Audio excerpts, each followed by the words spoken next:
Israeli नागरिक सुरक्षा agency ने बताया कि शुक्रवार को गजा में हुए सैन्य अभियानों में 50 लोग मारे गए। सेना ने गजा शहर पर अपने हमले तेज कर दिए हैं। गजा पट्टी के सबसे बड़े शहर गजा सिटी में रहने वाले लाखों लोगों ने घर छोड़कर इजरायली सेना के निर्दिष्ट सुरक्षित स्थान पर जाने से इनकार कर दिया। आखिर क्यों? सवाल ये भी है। नमस्कार, मैं हूं आशीष त्रिपाठी और हमास के गढ़ माने जाने वाले इस शहर पर इजरायली सेना लगातार गोलीबारी और बमबारी कर रही है। इतना ही नहीं, यहां की खाद्य सामग्री की आपूर्ति भी रुकी हुई है। और इस बीच गाजा पट्टी में शुक्रवार को इजरायली सेना की कार्रवाई में 50 लोगों के मारे जाने की सूचना है। इजरायली सरकार ने गाजा सिटी पर कब्जा करने और उसे बनाए रखने की घोषणा की है। हमास के प्रभाव वाले इस शहर में ही इजरायली बंधकों के होने का अंदेशा है। माना यह जा रहा है कि हमास यहां पर आम जनों को ढाल बनाए हुए है, जिससे इजरायली कार्रवाई में होने वाले खून खराबे से इजरायल को वैश्विक आलोचना का सामना करना पड़े। गाजा सिटी और शहर वही शहर है ये जिस पर इजरायली सेना ने 23 महीने के हमलों के बाद भी कब्जा नहीं किया और इसके उपनगरों को इजरायली सेना ने खाली करा लिया है। लेकिन सघन आबादी वाले शहर में जमीनी कार्रवाई तेज नहीं हो पा रही है। इजरायली सेना फिलहाल शहर की ऊंची इमारतों को हवाई हमलों से ध्वस्त कर रही है, जिससे वहां से निशानेबाज हमले न कर पाएं और न ही इजरायली सेना की गतिविधियों को देखा जा सके। इजरायली सेना के हाल के दिनों में ऐसे 500 से ज्यादा ठिकानों को निशाना बनाया गया।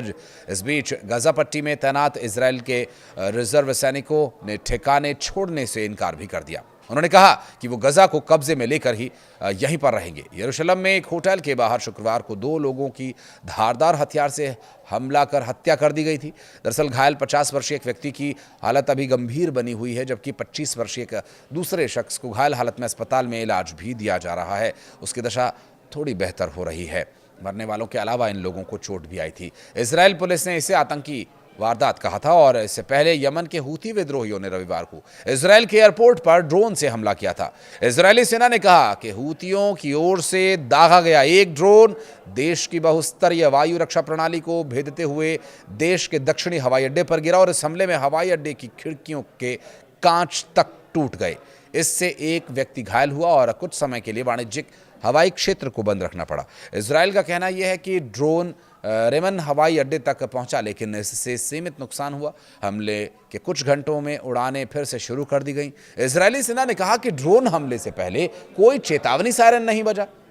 घटना के बाद ये जांच की जा रही है कि ड्रोन को पहचानने में आखिर नाकाम कैसे हुए ये और नाकामी क्यों इनके लिए एक बड़ा सबब बन सकती है, क्योंकि बहुस्तरीय एयर डिफेंस सिस्टम को फेल कर देने वाला ये ड्रोन कैसे वहां तक पहुंचा, ये गंभीर चिंता होगी।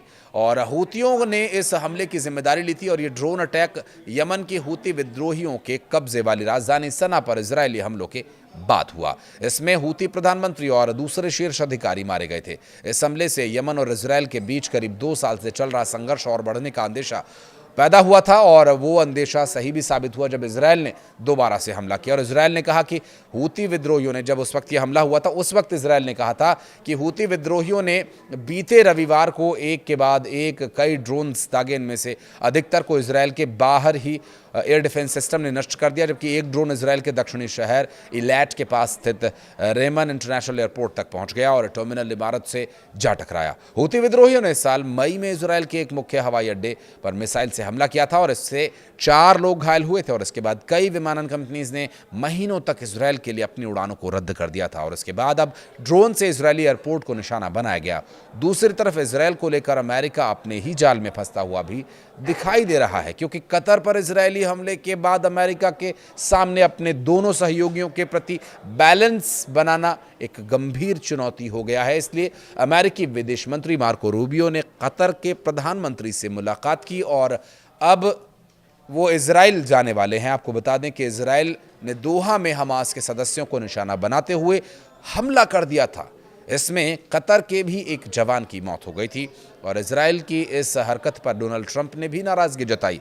अमेरिका की भी नीति है कि गजा को लेकर जो नीति है बहुत स्पष्ट तो है नहीं, तो इसलिए भी अमेरिका की नीति को लेकर बार बार सवाल उठते हैं। और एक तरफ वो इजराइल का खुलकर समर्थन करता है और गजा पर कब्जे को लेकर प्लान बनाता है, तो वहीं दूसरी तरफ वो युद्ध विराम के लिए मध्यस्थता का भी दावा करता है।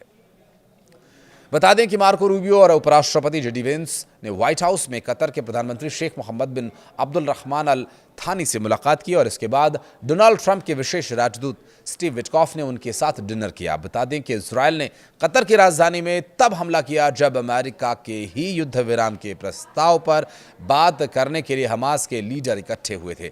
हमास और इजरायल के बीच युद्ध विराम को लेकर अमेरिका और कतर मध्यस्थता कर रहे हैं। डोनाल्ड ट्रंप ने इस हमले से खुद को दूर किया था। वहीं यूएन में इजरायल के खिलाफ निंदा प्रस्ताव में अमेरिका भी शामिल था और बंधकों के परिवारों से मिलने के साथ ही मार्को रूबियो इजरायली अधिकारियों के साथ गजा पर आगे की योजना को लेकर चर्चा करेंगे। इसके अलावा वो पुरातात्विक स्थानों के लिए प्रसिद्ध सिटी ऑफ डेविड का भी दौरा करेंगे। तो वहीं कतर के प्रधानमंत्री ने कहा कि दोहा में हमास नेताओं पर किए गए हमले से इजरायल के नेताओं ने दिखा दिया कि उन्हें गजा पट्टी में बंधक बनाकर रखे गए लोगों की कोई परवाह नहीं। कतर के प्रधानमंत्री ने संयुक्त राष्ट्र सुरक्षा परिषद की एक आपातकालीन बैठक में ये बात कही। उन्होंने कहा कि अमेरिका के सहयोगी देश कतर पर मंगलवार को घातक हमले के साथ इजरायल ने सारी हदों को पार कर दिया। हालांकि उन्होंने ये कहा कि कतर में गजा में लगभग 2 साल से जारी युद्ध को समाप्त कराने के प्रयासों के पीछे नहीं हटने वाले। वो इन प्रयासों से वो लगातार आगे बढ़ते रहेंगे और इससे पीछे नहीं हटेंगे। रक्तपात को रोकने के लिए बिना किसी हिचकिचाहट के अपनी मानवीय और कूटनीतिक भूमिका को वो जारी रखेंगे। बहरहाल इस वीडियो को लेकर के अगर आप कुछ कहना चाहते हैं तो कमेंट सेक्शन में अपनी उपस्थिति आप दर्ज करा सकते हैं। वीडियो को अंत तक देखने के लिए बहुत बहुत धन्यवाद।